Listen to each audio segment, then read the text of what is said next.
Have you ever looked at certain companies and wondered, how do they consistently defy the odds, thriving where others falter, even in the same cutthroat market? What's their secret sauce beyond just working hard? Welcome to the Deep Dive, brought to you by BookCast FM, bringing books to life one cast at a time. Today we're embarking on a crucial deep dive into a book that fundamentally reshaped how we understand competition. Michael E. Porter's Competitive Strategy: Techniques for Analyzing Industries and Competitors. Our mission is to unpack its enduring power and maybe give you a shortcut to thinking like a seasoned strategist. Oh, it's absolutely foundational. Yeah. A lot of people think competitive advantage is purely internal, being more efficient, having better products. Right, just being good at what you do. Exactly.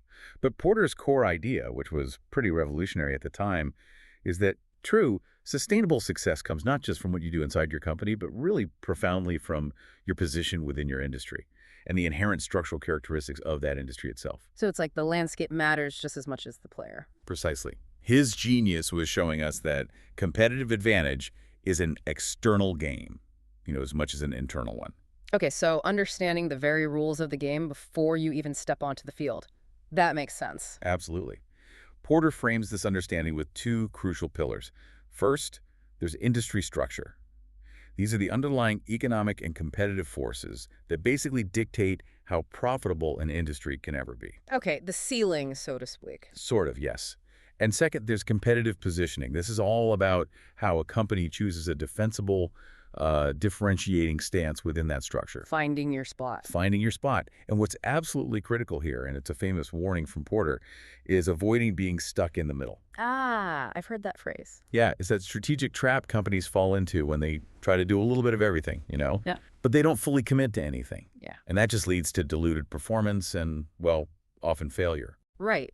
And even if you, the listener, aren't running a huge corporation, these ideas, they offer this incredible shortcut, really, to understanding the hidden forces shaping things around you. Definitely.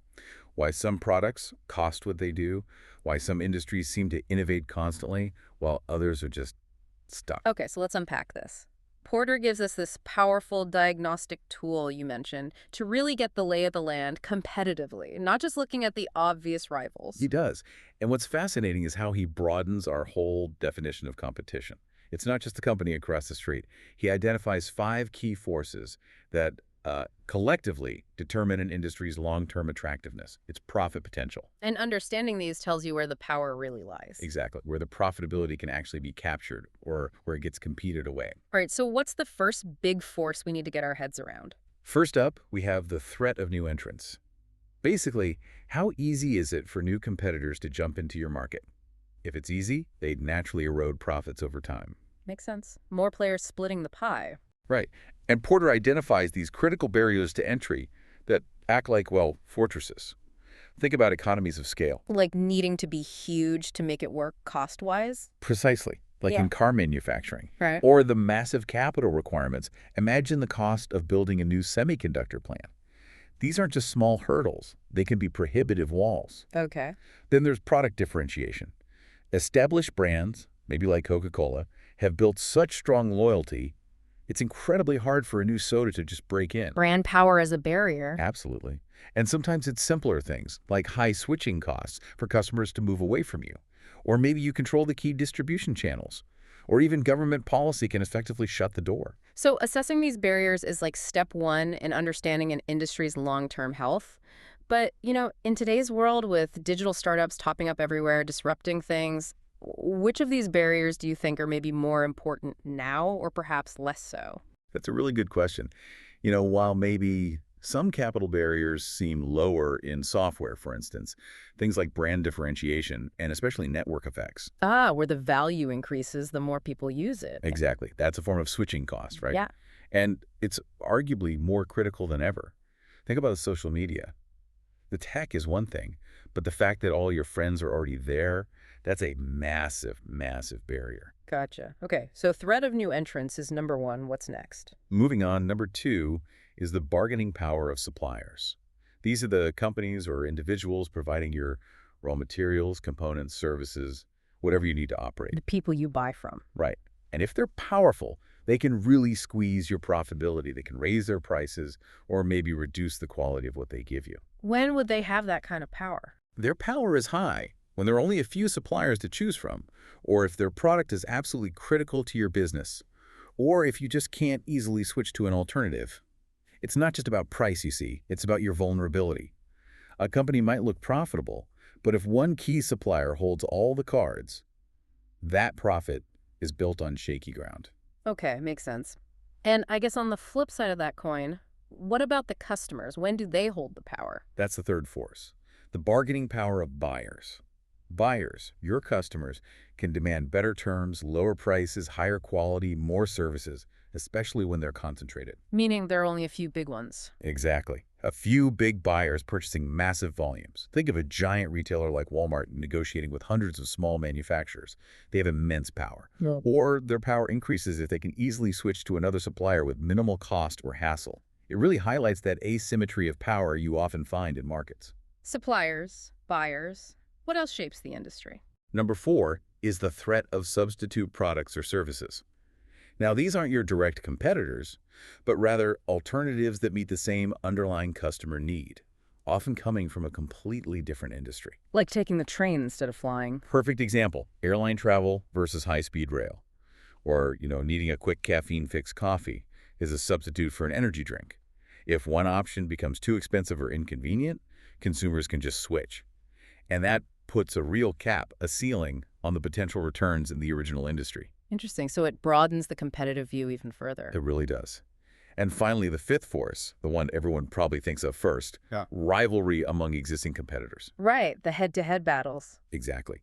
But even here, Porter adds nuance. Intense rivalry directly hammers profitability, usually through things like price wars, big advertising battles, or constantly having to launch new products just to keep up. What drives that intensity? Several factors.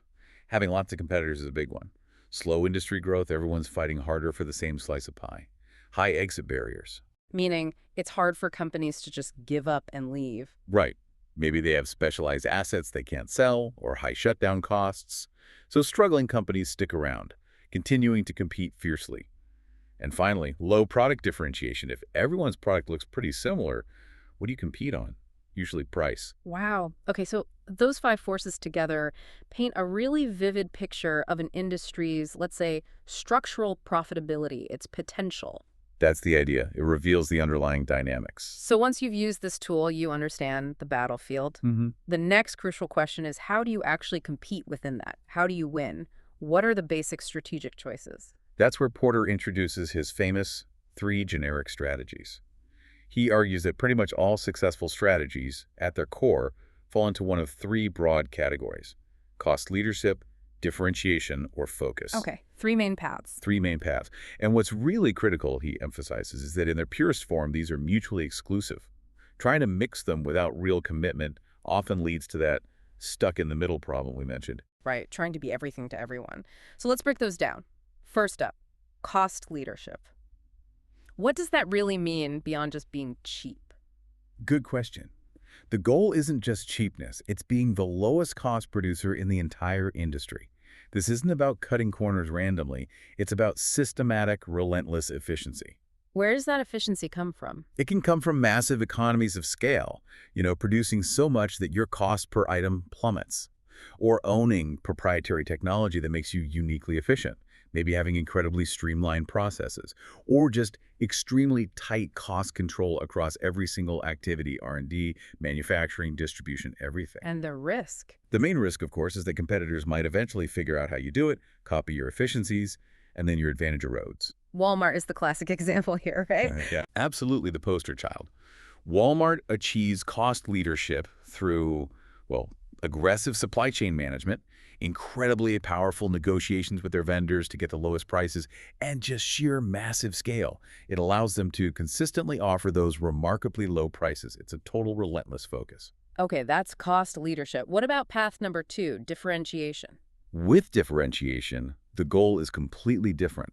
It's about offering unique attributes that customers genuinely value and perceive as superior, allowing you to charge a premium price. So being special and getting paid for it. Exactly. This specialness could stem from exceptional product quality, maybe a powerful aspirational brand image, innovative features that really stand out, or perhaps unparalleled customer service. What's the catch? The risk is that your differentiation must be genuinely valued by customers enough to justify that higher price. If it's just different for difference's sake, or if the perceived value isn't high enough, customers will just choose a cheaper, good enough alternative. Like Apple, maybe? With their design, their ecosystem. Apple is a perfect modern example, yes. Their unique design, that seamless integration between devices, the powerful brand image they've built over decades, all of that allows them to command premium pricing, even when technically similar lower-cost alternatives exist. People pay for that perceived uniqueness and experience. All right, cost and differentiation. What's the third one? Focus strategy. Focus strategy isn't about appealing to the entire market. It's about picking a narrow, specific segment, a niche, and serving that segment better than broader competitors possibly can. So specializing. Exactly. You're essentially saying, look, we can't be all things to all people, but for this particular group with these specific needs, we will be the absolute best. And there are variations within focus. Right. There are two main types. Cost focus, where you aim to be the lowest cost provider, but only within that narrow niche.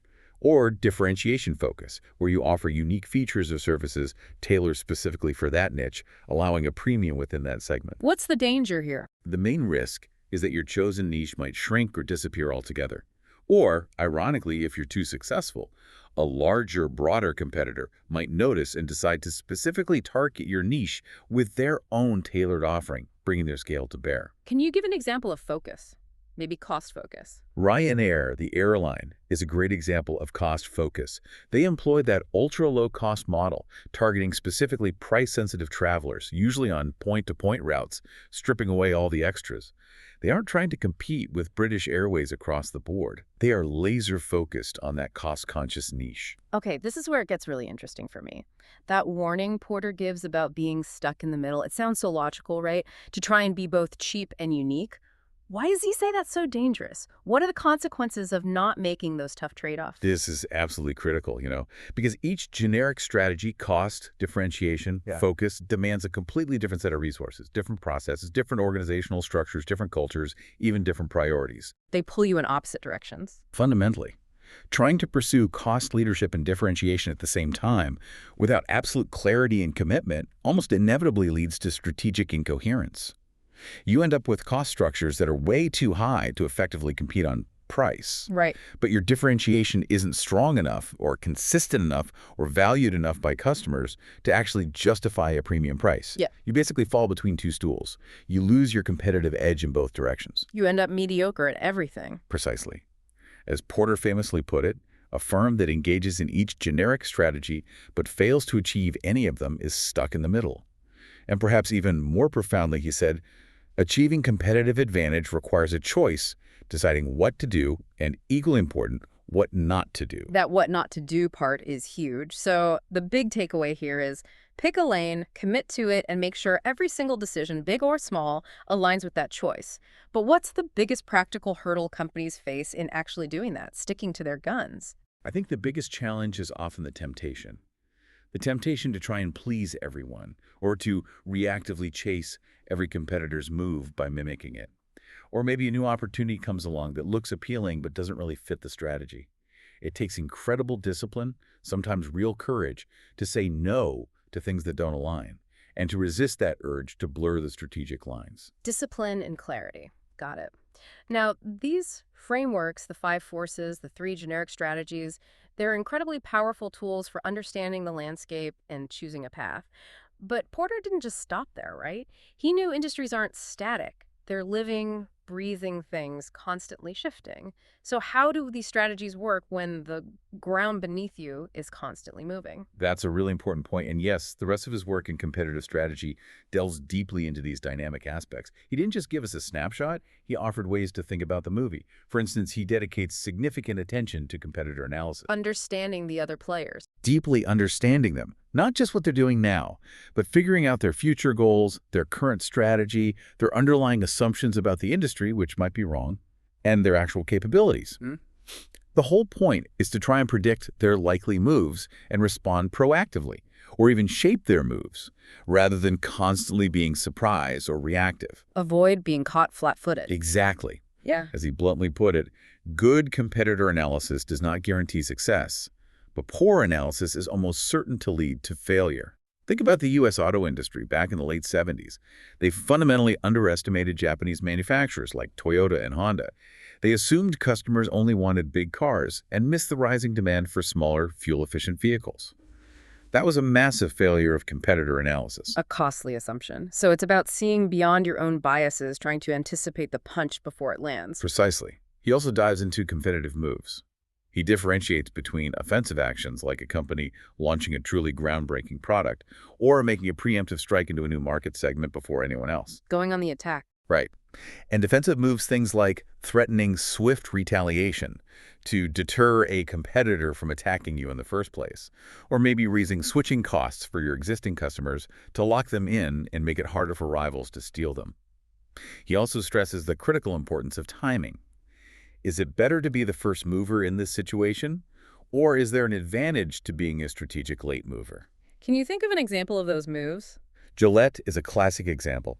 They consistently used offensive moves by launching innovative multi-blade razors before competitors could catch up. Then they used a defensive move by locking customers into their proprietary blade cartridge systems, making switching inconvenient and costly for anyone considering a rival brand. Smart. And industries themselves change over time, don't they? They have life cycles. Absolutely.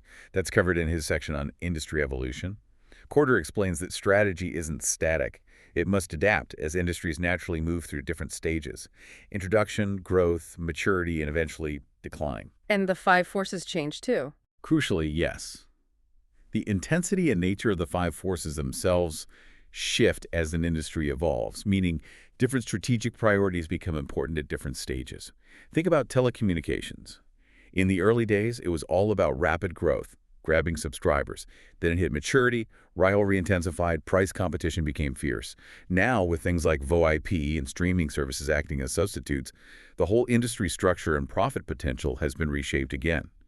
A company stuck in a growth mindset when the industry hits maturity is in deep trouble. He also looks at how a company fits into the bigger picture, the whole value chain, right? With vertical integration. Yes, that's in there too. The strategic analysis of vertical integration. He explores when and why a firm might strategically decide to expand upstream, moving into businesses that supply them, or downstream, towards the final customer, maybe opening retail stores. Why would they do that? It could be for various reasons. Maybe better cost reduction through control, tighter coordination of different stages, or perhaps enhancing differentiation by controlling more of the customer experience. But importantly, he also warns about the significant risks involved.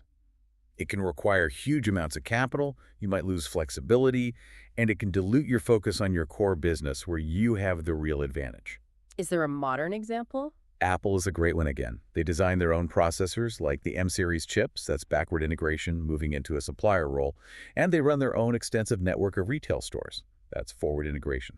They do both for more control over quality, reducing dependency on outside firms, and crucially, reinforcing their unique brand and customer experience, enhancing differentiation. And for those really big companies, the conglomerates with lots of different businesses under one roof, there's a specific strategic challenge there too. Definitely. That's covered in strategic implications for the diversified company. Porter argues strongly that for a diversified company to make sense strategically, the corporate center, the parent company, must create genuine synergy. It must add more value to its individual business units than those units could achieve if they were just independent companies. A parenting advantage, you called it. Exactly. The goal is to avoid the conglomerate trap, where you just end up owning a random collection of unrelated businesses with no real competitive linkages or shared advantages. Often, those businesses actually perform worse together than they would alone. As Porter states, the diversified company's ultimate strategic task is to ensure that each business unit competes successfully in its own industry while leveraging the combined strengths of the whole. Like sharing resources or expertise. Precisely. Think about Procter & Gamble. They operate in seemingly distinct categories: detergents, diapers, razors, and so on. But they create huge advantages by sharing R&D insights, marketing expertise, and powerful distribution networks across all those categories. That's synergy a standalone detergent brand couldn't achieve. It's just incredible how comprehensive this is. Now, this book, Competitive Strategy, was first published way back in 1980. Why is it still a cornerstone? Taught in basically every business school, referenced constantly. Why does it still matter so profoundly today? Its impact has just been monumental. It really is a landmark work for a few key reasons. Academically, it pretty much laid the foundation for modern strategic management education and MBA programs globally. It shifted thinking away from, anecdotal stories or simple war metaphors towards a much more rigorous, analytical, economics-based, model-driven approach. It gave strategy structure. It gave it structure and analytical tools. And for executives, for people actually running businesses, its practical utility is just immense. The frameworks, especially the five forces, are remarkably clear. They're systematic, and they are applicable across almost any industry you can think of, whether you're selling software, running a restaurant, or manufacturing widgets. That longevity is what really strikes me. Over 40 years, the business world has changed dramatically since 1980. It absolutely has. Technology, globalization, deregulation, so much change. And yet, despite all that, many of Porter's core concepts remain incredibly relevant, maybe even more so in some ways, because competition is often more intense now. Are there criticisms? Does everyone agree with this framework? Oh, sure. No foundational work escapes critique. Some find the models perhaps a bit complex to apply perfectly. Others argue that in industries with extremely rapid innovation cycles, the somewhat static nature of the original Five Forces model might not fully capture the dynamics. And some feel it perhaps overemphasizes competition and rivalry, maybe downplaying the importance of collaboration or ecosystem strategies, which are more talked about today. So it's a powerful lens, but maybe not the only lens. Exactly. It provides an indispensable way to analyze industry structure and competitive positioning, but you always need to apply it thoughtfully and perhaps supplement it with other perspectives, especially concerning rapid change or cooperation. But Michael E. Porter himself, a chair professor at Harvard Business School, deeply grounded in economics, he continues to be hugely influential, advising governments and major corporations worldwide. That speaks volumes about the enduring power and adaptability of his core ideas. It really is clear this is much more than just a business book. It's fundamentally a way of looking at the world, of seeing those underlying structures and forces that you might otherwise completely miss. Well, this deep dive into Michael Porter's competitive strategy, it truly reveals those structural forces shaping our markets, doesn't it? And it really hammers home why making distinct, sometimes difficult choices is just fundamental to long-term success. Absolutely. We've seen that profitability isn't just about, working harder or having a slightly better product. It's profoundly about working smarter within that industry context, really understanding those five forces that define the rules of the game, and then committing unapologetically to a clear, defensible strategy: cost, differentiation, or focus. So, now that you, our listener, have unpacked these powerful ideas with us, here's something to think about. What's one industry you know well, maybe the one you work in, or even just a personal goal you have? How could you analyze it differently now, using Porter's frameworks? Where are the five forces at play? What strategic position makes the most sense? How might these concepts even apply beyond the boardroom, maybe to your own career strategy, or even how nations compete, as Porter himself has explored? It's a really versatile way of thinking. We definitely encourage you to dive even deeper into this indispensable book. You can pick up your own copy of Competitive Strategy by Michael E. Porter. Check the episode description. We'll put a link there to support the author and continue your own strategic journey. Yeah, and if you're looking for other perspectives that maybe build on Porter or offer different angles, you could check out his follow-up book, Competitive Advantage, which goes much deeper into the internal value chain. Or, for a really different take, look at Blue Ocean's strategy that's all about creating new market space instead of fighting in existing ones. Finding uncontested waters. Exactly. Or maybe The Innovator's Dilemma by Clayton Christensen, which is fantastic for understanding how disruptive innovation specifically impacts industries and challenges established players, something Porter's initial framework perhaps addresses less directly. Lots to explore. Thank you for joining us on this deep dive into competitive strategy. This has been another deep dive from BookCast FM, bringing books to life one cast at a time.